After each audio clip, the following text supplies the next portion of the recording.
What do you do when you need funds for a home remodel, or any large expense for that matter, but you're retired? You now have fixed income sources and you can't just wait around for a bonus to hit or for more stock to vest like maybe you could in your working years. Finding the best way to pull funds for a large expense is very important in retirement, and that's the topic of today's episode of Ready for Retirement. This is another episode of Ready for Retirement. I'm your host, James Cannell, and I'm here to teach you how to get the most out of life with your money. And now, on to the episode. Today's episode is based upon a listener question, and I'm going to call this listener Sarah. Sarah submitted a question, and she said this: Hi James, I enjoy the thoughtfulness of your technical analysis when your listeners pose questions. You're very thoughtful, and your insight is invaluable. I hope you consider this question. I'm retired, age 62, recently widowed, and I'm planning an extensive remodel of my old home so that I can age in place by reducing the number of steps, widening doorways, etc. The cost of the renovation may be $800,000. I have about $700,000 in brokerage accounts. Capital gains are probably about $100,000 after a step-up in basis, and $1 million in IRAs and $100,000 in a Roth IRA. My current living expenses are covered by a pension and survivor Social Security, and healthcare premiums, including IRMA charges and Medicare supplement plans when eligible, will be completely covered by a previous employer. I know, so lucky. The house, as well as whatever remains of the accounts, will be left to heirs, so I was considering converting some of the IRAs to Roth over the next 10 years. What would be the best way to pay for the renovation? Should I use the brokerage accounts to pay cash, or finance a portion of it in today's high interest rate environment?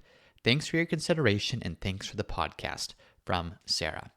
Well, Sarah, thank you very much for that question. Thank you to all of you who submit questions. I do read all of them, and I try to pick the ones that I think will be applicable to the most amount of people. Not that this specific situation, per se, will be the exact same as everyone else, but the principles that we can extract from it can absolutely be applied to many different situations. So I like this topic for a number of reasons, but before we jump into the episode and the outline and the content here, let's highlight the review of the week. This review comes from Drew Ninehouse, and Drew gives the podcast 5 stars. He says, I subscribed about 15 financial podcasts. This one is amazing. Simple, easy to follow, engaging, and actionable. I've learned so much, and it really motivated me to dig into all of my financial planning and accounts. Bonus points, it keeps me distracted and entertained while exercising. Well, Drew, thank you very much for that review. I'm glad that I get to keep you entertained and distracted while exercising. That's great. I don't know if I could listen to a financial podcast while exercising, but I'm glad that you can. And thank you very much for taking the time to leave that review. Thank you to all of you who have done so. And if you've not yet done so, or this is maybe your first time listening, if you're enjoying the podcast, would appreciate you sharing it with others or leaving a review that will help more people find the show when they search on Apple Podcasts, Google Podcasts, Spotify, or wherever else you listen to your podcasts. So with that, let's jump into the episode. So going back to Sarah's question, I mentioned I like this question a lot because it blends many different issues. It's not just a simple black and white question like it may seem at the outset. How should I finance this renovation? Should I finance it and borrow money against my home to pay for this? Or should I use my existing brokerage account, IRAs, other assets to pay for it? So there's many different considerations, and as always, I cannot give a direct answer or any specific advice to Sarah or anyone else. But what I can do is I can unpack the different considerations and issues that you need to be aware of to make the best decision for you. The first of which, the first consideration, in my opinion, is simply the cash flow consideration. Now, granted, Sarah's in a very unique situation, and the uniqueness of her situation is that she doesn't technically, quote unquote, need any of her portfolio. Her needs are covered by Social Security and by pension, so are her healthcare needs. So technically, you could look at the $1.8 million or so that she has in her portfolio and say that is all excess to an extent. Now, I don't want to say it's excess from the standpoint of the only purpose of your portfolio is to generate a monthly income stream. That's absolutely not the case. What Sarah's highlighting here is a very important thing that you should be thinking about with your portfolio. How do I enhance my standard of living? How can I provide for myself and my ability to do what I need to do? And in Sarah's case, that's how can I prepare a place that will allow me to age in place. However, the first thing that I do think of is what income needs do you have from your portfolio?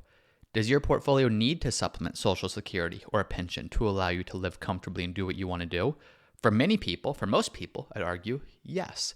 But in Sarah's case, she's in the unique position where she doesn't need any of her portfolio, at least for basic living expenses, at least not for today. So theoretically, from a cash flow consideration or a cash flow standpoint, Sarah could say, I'm going to dump all 1.8 million of my portfolio into this home renovation and still be okay, at least on paper. Now, obviously, I wouldn't recommend that, but for most of us, what we have to ask ourselves is, what will this investment do to my cash flow? This investment being the home renovation. If, even in Sarah's case, but let's assume Sarah did need some of that $1.8 million, which is $1 million in an IRA, $100,000 in a Roth IRA, and $700,000 in a brokerage account. Technically, if she was living off that portfolio, then any reduction in portfolio balance, because it's being spent to finance this project, what that means is a corresponding reduction in how much income your portfolio can create. So maybe you're not Sarah, but you're asking yourself these same questions. Well, the first thing to keep in mind is, if I pay all cash, if I use these assets to finance the project or to pay for the project, can you afford that reduction in income? By reducing your portfolio, can you still create the income that you need to meet all of your needs? That's the first question for anyone who's looking to use part of their portfolio to pay for this. The second thing that this could do to your cash flow is, let's assume that Sarah or you or whoever's considering this doesn't use their portfolio to pay for this, but instead they finance it. They say, I'm going to borrow against the value of my home. I'm going to use the proceeds from that to finance this. Well, what does that look like? Your portfolio balance is still the same. In Sarah's case, she would still have the $1.8 million. But now what she would need to do is understand, can I now afford that mortgage payment? Because my expenses have gone up. Because, unless this was some type of reverse mortgage, but in a conventional mortgage or even a HELOC, there's going to be some payment required. So your expenses go up as you start to pay that loan back. So those are the things that anyone should be thinking of as cash flow considerations. My first thought for Sarah, and granted, I don't know Sarah, I don't know her history, I don't know where she lives, there's a number of things I don't know about her. But I guess my first question would be, does it make sense to do an $800,000 renovation? Or could it possibly make more sense to sell this home and purchase a new one, get everything you need in terms of wider doorways, reducing or eliminating any stairs, everything else that needs to be done to age in place, and still come out ahead from a price perspective? Now, there's a big emotional component to this. Sarah mentioned she's recently widowed. My guess is this is a home that she and her husband lived in. I'm sure there's a lot of memories in this property. So I don't want to negate any of that or minimize any of that. That's a huge consideration, and one that in my mind is totally fine to justify a decision fully based upon that, assuming the finances still make sense. But what I would look at, and just from the math side, the problem solving side, there was a step up in basis when husband would have passed. Now, I don't know if Sarah lives in a community property state or a common law state. Depending on that, that would determine how much of the home had to step up in basis. Sarah would also have the ability to exclude some capital gains if she sold a home. So not saying that it's the right option, but at least make sure it's considered. Because when we look at cash flow considerations, even if Sarah doesn't necessarily need her portfolio, this is a pretty significant expense. And how can we accomplish the desired goal, which is a place to age in place, without sacrificing in terms of overspending or doing anything that could be done in a more cost-effective way, without, of course, minimizing the emotional component of this as well. So just some thoughts that I would be thinking through if I was taking a look at this as well. The second consideration, so after cash flow, I'd also want to understand, and I think this is a big one for a lot of people, tax considerations. So I look at the situation, and right off the bat, there's so many different things you could do to reduce taxes. There's potential tax gain harvesting, there's potential Roth conversions, there's the potential of mortgage interest deductions, and so much more. And like I said, because I don't know Sarah's specific situation, it's hard to tell which of these would be best, but let's just quickly go through each of these to see how might they apply. Well, number one, tax gain harvesting. So I've talked about this before, but what tax gain harvesting is it's the concept that depending upon what your taxable income is, you may be able to realize some long-term capital gains and potentially pay nothing in taxes on that. So if you are single in your taxable income, and keep in mind taxable income is your adjusted gross income, so the top line number minus any deductions, whether it's a standard deduction or an itemized deduction. So taxable income of $44,625 or less in 2023, then any gains, any long-term gains that you realize up until that threshold are taxed at 0% at the federal level. That's if you're single. If you're married filing jointly, then any taxable income under $89,250, if it's a long-term gain that's being realized, is also taxed at 0% at the federal level. So why do I bring that up? Well, a pretty significant portion of Sarah's portfolio is in a brokerage account. And on that brokerage account, she alluded to the fact there's been a step up in basis, which would have happened when her husband passed, but there are still gains. Now, those gains, depending on what Sarah's income is, may be taxed at different tax rates. If she can sell just enough each year to stay under that threshold that I talked about, so for her, $44,625 of taxable income, then any gains up until that point would be tax-free at the federal level. Depending on the state that Sarah lives in, they may or may not be taxable, but that depends upon the specific state that she lives in. So another thing to consider with Sarah specifically, is the timing of when she needs the funds.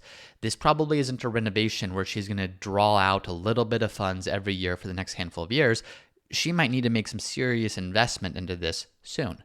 But do you at least consider, does it make sense to sell some of these gains or realize some of these gains that I have in my brokerage account this year, maybe some next year, and maybe in doing that, she saves the 15% in federal taxes she otherwise would have paid if she had sold all of these funds or realized all of these gains in year one.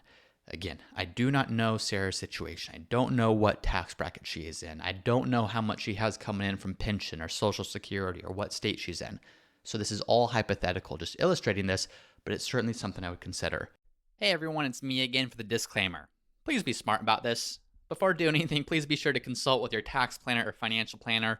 Nothing in this podcast should be construed as investment, tax, legal, or other financial advice. It is for informational purposes only. The next thing I'd consider is Roth conversions, at least to illustrate what would the potential tax savings be of doing this. So let's just say, for example, that Sarah uses all of her brokerage account and maybe part of her IRAs to fund the entirety of her home renovation. Well, she now has pension and Social Security that are covering all of her needs. She now has the remainder of her portfolio that is extra to an extent, and it sounds like her intention is to maximize that for her heirs. So let's just make up some numbers. These are arbitrary numbers that I'm making up to try to get some sense of what tax bracket Sarah might be in. I'm going to assume that she has a pension of, let's call it $3,000 per month, so $36,000 per year, and that she has Social Security of $15,000 per year right now. So $51,000 per year coming in. I'm just going to assume that that's the income that she's living in, or living on, I should say. But again, those are my numbers, not hers.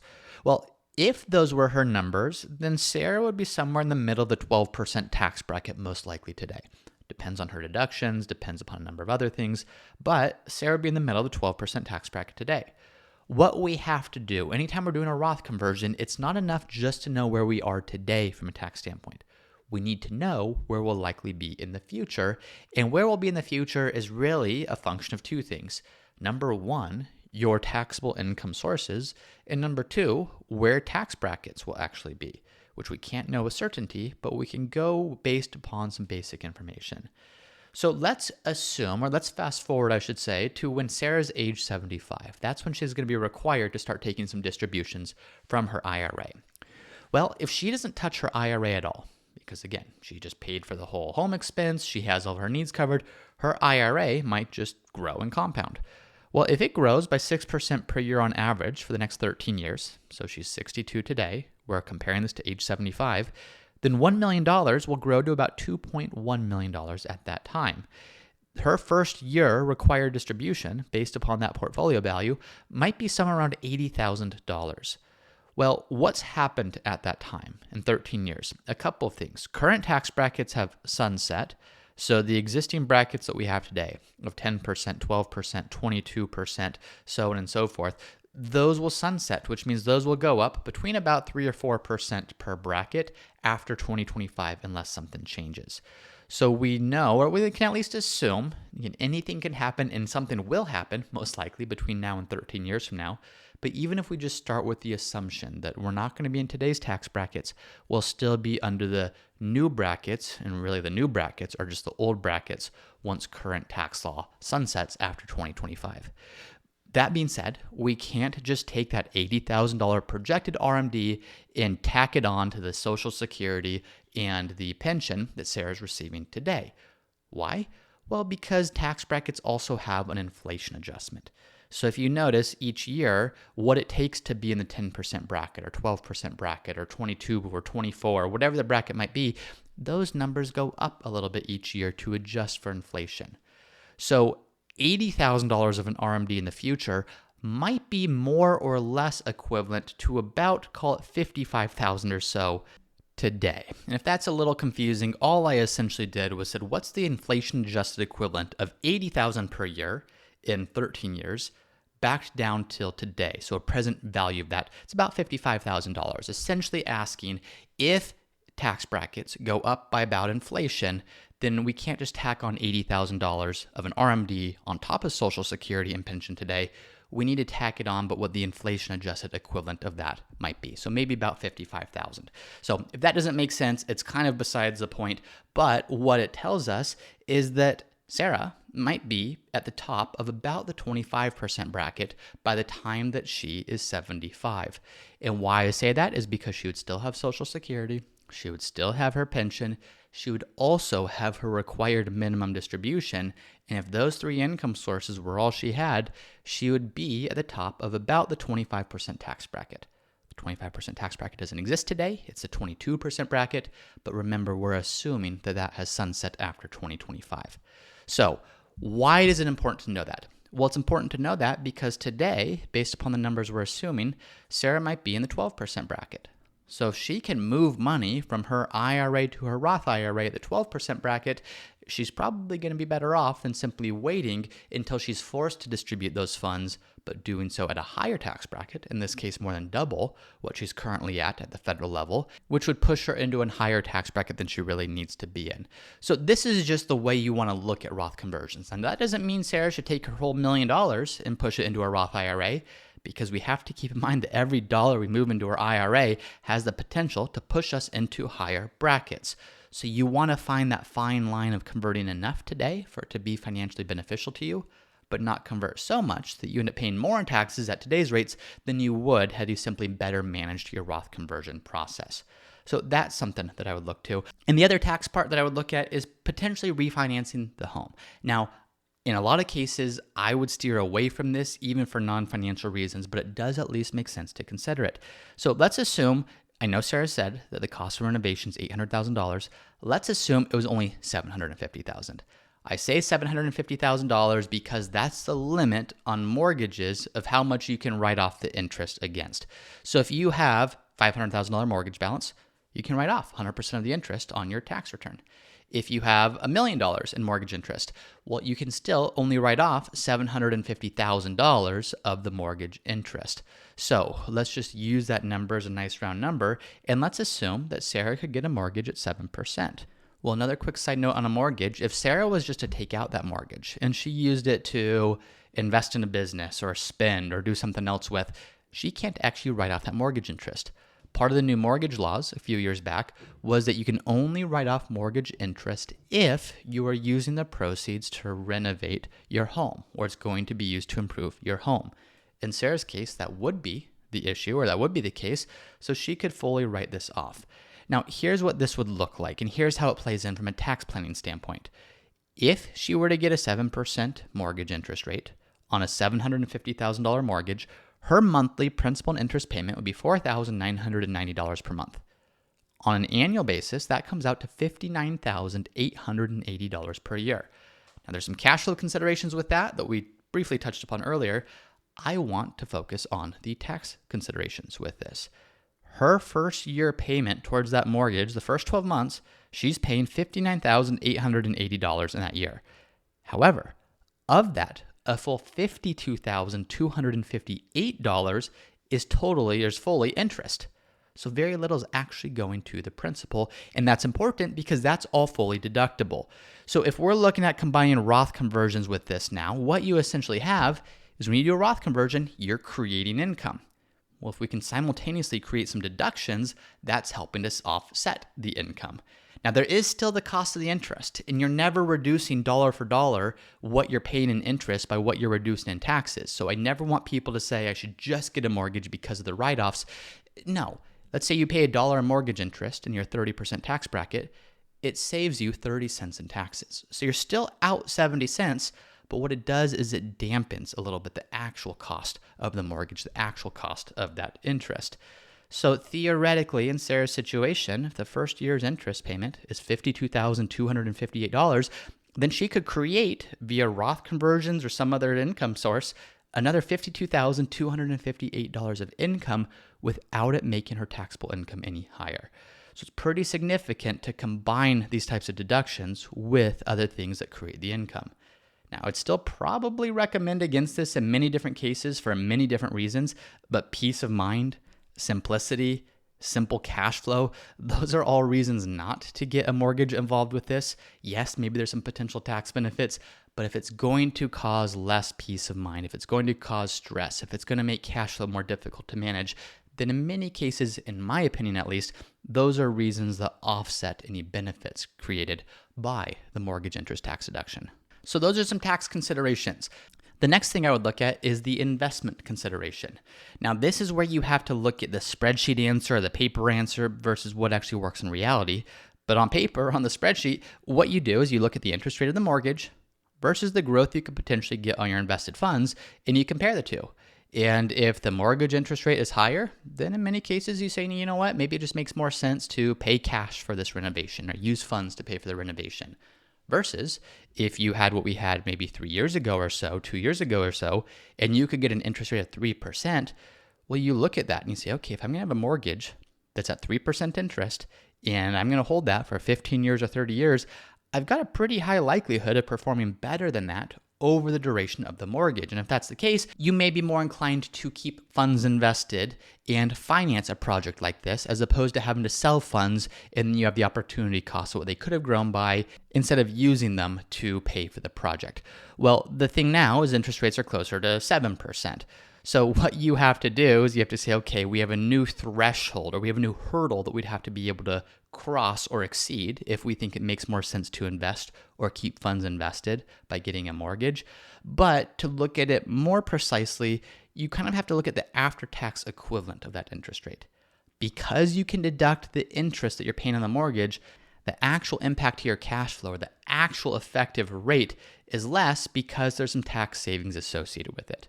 For example, if you're in a 20% tax bracket and you pay $30,000 in a year in mortgage interest, assuming you're deducting all of it on your tax return, then that saves you $6,000 in taxes. So you paid $30,000 in interest, it saves you $6,000 in taxes. The actual cost was $24,000 of interest in that example. So the higher your tax bracket, the lower your effective interest rate because that offset or that deduction is saving you more and more dollars because you're in a higher tax bracket. So in Sarah's case, let's assume she's in a 20% tax bracket. 7% interest rate effectively becomes a 5.6% interest rate because 5.6% is 80% or it's 20% less than that 7. This isn't fully accurate because of the timing of cash flows and because the way that mortgages are amortized. For example, in the first year, Sarah would end up paying on her standard mortgage payment $52,258 in interest, versus in year 30 of a 30-year mortgage, same exact payment, but only paying $2,210 in interest. So even though it's the same payment, the same interest rate, in the first year, she's saving far more in taxes with the interest rate deduction than she is in the final year. And that's just how amortization works.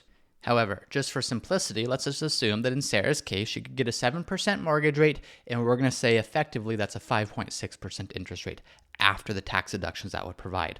So we have to view that as a hurdle. Do we think that Sarah's investments could return more than 5.6%? If so, you might be a bit more inclined to keep your money invested and finance this project versus understanding that simply paying for this project out of hand or out of portfolio or with cash on hand, that's like getting a return of 5.6% when you realize the mortgage interest you wouldn't have to be paying over the course of the lifetime of a loan. In many cases, especially when you're retired and especially when you're living on this money, you're going to err on the side of being a bit more conservative, especially because interest rates have risen so much in the last couple of years.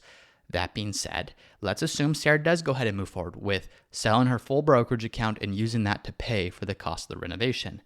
What I will say is this, with her remaining assets, So the IRA and the Roth IRA, and she's probably maybe using bits of the IRA or Roth IRA to complement what she sells from the brokerage account in order to make this renovation. But with those remaining assets, she now has what I would call more risk capacity to take in those accounts. Here's what I mean by that. Let's assume the market's down 50%.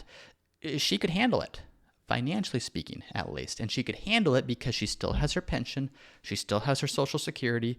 She essentially paid cash for the renovation. So the market's down 50%.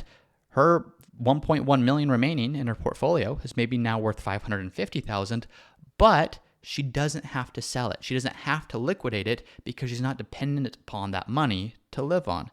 Now, it's not fun, but emotionally, she could do that. If you're listening to this, or if Sarah was in a different position where she did depend on her portfolio to supplement her pension or Social Security, she would not have as much risk capacity. She couldn't afford a 50% drawdown, knowing that on top of that drawdown, she's also having to draw funds from her portfolio. So when you look at this from that standpoint, we have to understand it's not just looking at this from, okay, should we take the guaranteed payoff of the mortgage and effectively get a 5.6 return in Sarah's case for that, versus should we borrow money and invest, or rather remain invested or keep the brokerage account invested, hoping to exceed that 5.6%. That's not the only aspect of investment considerations that we want to look at. Even assuming you sell the brokerage account to fund the renovation, what does that do for our risk capacity and our risk tolerance with the remaining assets? So that's certainly something that should be looked at as well, especially if Sarah is viewing the IRA and Roth IRA as legacy money. So money she's trying to maximize, not just from an investment standpoint, but also from a tax standpoint, to ultimately pass on to heirs. If that's the case, then we absolutely need to know Sarah's risk tolerance and her comfort level with investing. But we also need to know, how would we align these assets if we know they're not being used today for Sarah's purposes, but rather she wants to maximize those for 20, 30 plus years to ultimately pass down to future generations and her heirs. And this then ties into the fourth consideration, which is really legacy considerations. We just covered how asset allocation or investment decisions should be framed from a legacy standpoint, but there's also things like tax considerations.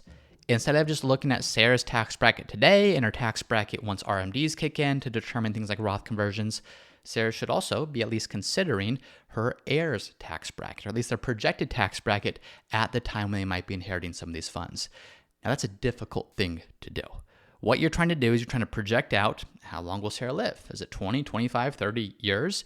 You're trying to project out where will her children be in terms of their income and tax brackets at that time. You're trying to project out where will tax brackets even be 20, 30 years in the future. So granted, this is a difficult thing to do with precision. Maybe it's an impossible thing to do with precision, but it's at least a consideration that we should be making.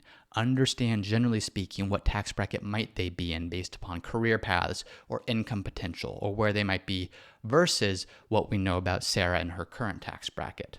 Another aspect of the legacy piece is this, does investing $800,000 into the current home increase the value of the home by $800,000 or more? If not, are you better off selling the home and purchasing an entirely different home that already meets your needs and is more likely to be a larger asset for heirs? Now, really big disclaimer. I almost hesitate to even say that. That should not be the first priority. Your first priority should not be, are these renovations going to provide more assets for my heirs 20, 30 years in the future? Your quality of life should absolutely be your top priority. I see this, and this is my opinion, and you're entitled to your own, but too many people sacrificing their own quality of life in retirement, their own peace of mind in retirement, trying to do everything they can to maximize portfolio or home or things that will ultimately enhance their heirs long after they're gone. Now, my personal philosophy is that's not the right way to approach it, but to each their own. It is your money. It is yours to do what you want with it. I just don't think that's the wisest thing to do. Instead, I think there is a good balance. But the reason I say this, and going back to the home that Sarah's looking to renovate, what you sometimes see is people doing highly customized things to their home that really fit their needs, which is wonderful. And again, it adds to more quality of life, which absolutely should be the goal. But when it comes time to sell that home, those features really don't mean anything, or at least don't mean as much to new buyers. So it's very possible that an $800,000 investment in the home might not increase the home value by that much, depending on when and who ultimately buys the home, which might not be for 20, 30 years. And again, that should not be the first consideration. The first consideration is if this is a home that you love, Sarah, if this is a home that you have memories in, maybe this is a home where you raised your family or wonderful things happened, you might look at this and say, you know what, putting $800,000 in the home does nothing really for the home value. But what it does do is it allows me to continue living in the place that I love, maybe around the people that I love. That alone is enough, knowing that you've got good financial situation around you. You have stable income. You still have liquid portfolio assets. Don't do everything just from the what's going to return the investment or get the greatest return on investment. Look at things through what's going to enhance quality of life, and then return on investment and tax savings and other considerations should be used to supplement that, but those should not be the first considerations. So as we're looking again at Sarah's situation, her specifics are probably not, almost certainly not your specifics, whether it's regards to her cash flow situation versus your cash flow situation, or her tax situation versus your tax situation, or investments or legacy or whatever the case might be. But I hope that as we start to unpack this, you can start to see how different considerations are going to have different responses by different people because of their unique circumstances. So I hope this was helpful to see. Sarah, thank you very much for submitting that question. Thank you to all of you who are listening. Always appreciate you taking the time to do so. If you haven't already left a review for the show, please go ahead and do so. But that is it for today's episode, and I look forward to seeing you all next time. Thank you for listening to another episode of the Ready for Retirement podcast. If you want to see how Root Financial can help you implement the techniques I discussed in this podcast, then go to rootfinancialpartners.com and click Start Here, where you can schedule a call with one of our advisors. We work with clients all over the country, and we love the opportunity to speak with you about your goals and how we might be able to help. And please remember, nothing we discuss on this podcast is intended to serve as advice. You should always consult a financial, legal, or tax professional who's familiar with your unique circumstances before making any financial decisions.